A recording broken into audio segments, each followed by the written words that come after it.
বন্ধুরা, উপেক্ষা করতে শেখো, তাহলেই মানুষ তোমাকে সম্মান করবে।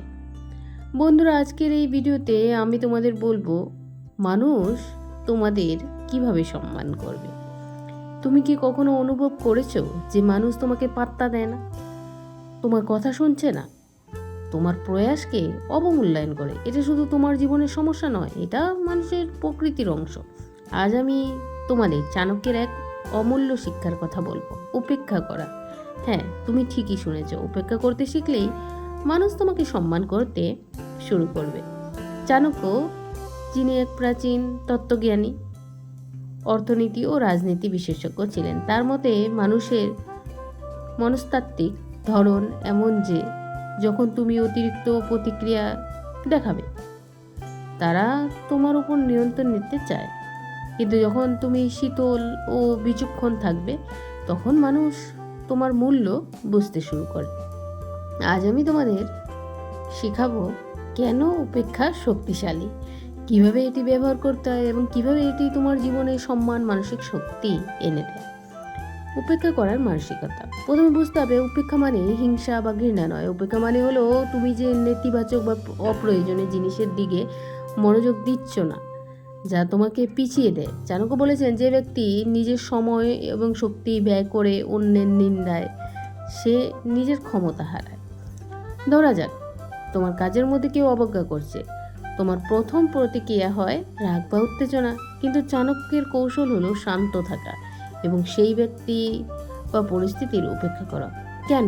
কারণ তোমার শক্তি তোমার নিজের উন্নতির ব্যয় হওয়া উচিত, অন্যের নেতিবাচকতার উপর নয়। উপেক্ষার মাধ্যমে তুমি অর্জন করবে মানসিক স্থিতি, শক্তি সংরক্ষণ, মানুষের প্রকৃত চরিত্র বোঝার ক্ষমতা। যখন মানুষ বুঝতে পারে যে তাদের নেতিবাচকতা তোমার উপর কাজ করছে না, তারা স্বাভাবিকভাবেই তোমার সম্মান করতে শুরু করে। চাণক্যের কৌশল এবং বাস্তব কিছু উদাহরণ। চাণক্য রাজনীতি ও মানুষের আচরণ নিয়ে যে শিক্ষা দিয়েছেন তা আজ প্রাসঙ্গিক। তিনি বলেছেন, তুমি যাকে উপেক্ষা করো, সে ব্যক্তি শেষ পর্যন্ত তোমার প্রশংসক হয়ে উঠবে বা অন্তত তোমার সম্মান করবে। চাণক্য তার ছাত্র চন্দ্রগুপ্তকে শিখিয়েছিলেন কিভাবে শত্রুদের উপেক্ষা করতে হয়। চন্দ্রগুপ্ত প্রথমে ক্ষেপে যেত, কিন্তু চাণক্য বললেন, যদি তুমি প্রতিটি ছোট্ট বিতর্ক বা অবজ্ঞার প্রতি প্রতিক্রিয়া দেখাও, তুমি কখনো বড় শক্তি অর্জন করতে পারবে না। আজকের জীবনে ভাবো তো, অফিসে কেউ তোমাকে প্রয়াসকে হেলাফেলা করছে, যদি তুমি রেগে যাও, তারা আর শক্তিশালী মনে করবে না তোমাকে। কিন্তু তুমি যদি শান্ত থাকো, ধীরে ধীরে তোমার ক্ষমতা বুঝতে শুরু করো, তখনই তুমি কিন্তু নিজেকে শক্তিশালী হয়ে উঠবে। চাণক্যর শিক্ষা হলো, মানুষের আচরণ পরিবর্তন করা কঠিন, কিন্তু তোমার প্রতিক্রিয়া নিয়ন্ত্রণ করা সম্ভব, এবং সেই নিয়ন্ত্রণই আসল শক্তি নিহত। অপেক্ষার 5টি প্রধান নিয়ম আছে, চলো শিখি কিভাবে সঠিকভাবে অপেক্ষা করতে হয়। চাণক্য যে নিয়মগুলো দিয়েছেন তা হলো, নির্দিষ্ট লক্ষ্য স্থির করো, তোমার সময় শক্তি সেই কাজে ব্যয় করো যে তোমার জীবনে উন্নতি নিয়ে আসে। 2 নম্বর, প্রতিক্রিয়ার জন্য উপেক্ষা বা অপেক্ষা না করা। যখন কেউ তোমাকে নিন্দা করে, তাৎক্ষণিক প্রতিক্রিয়া দেখাবে না।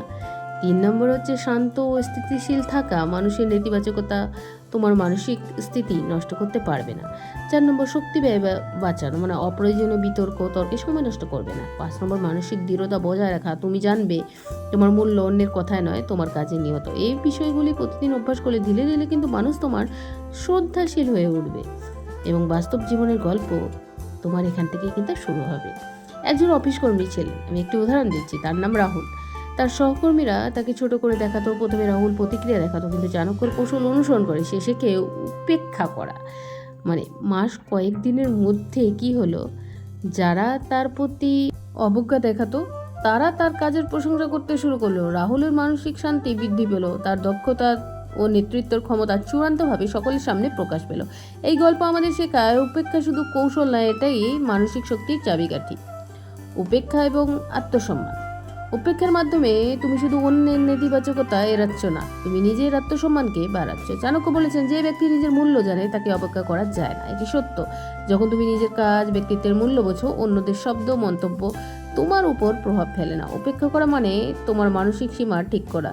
যখন তুমি সেই সীমা স্থির রাখবে, তখন মানুষ স্বাভাবিকভাবে তোমাকে সম্মান করবে। আধুনিক জীবনের প্রয়োগ।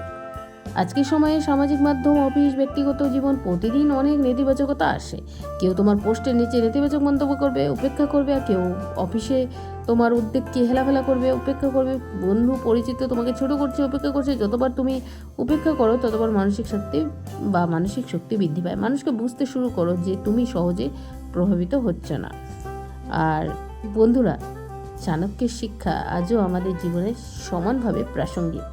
উপেক্ষা মানে দুর্বলতা নয়, এটি শক্তি। উপেক্ষা মানে মানসিক স্থিতি বজায় রাখা। উপেক্ষা মানে মানুষকে তোমার মূল্য বুঝতে শেখানো। আজ থেকে প্রতিদিন চেষ্টা করো অপ্রয়োজনীয় নেতিবাচকতা এড়াতে এবং নিজের শক্তি সংরক্ষণ করতে। দেখবে ধীরে ধীরে মানুষ তোমাকে সম্মান করতে শুরু করবে।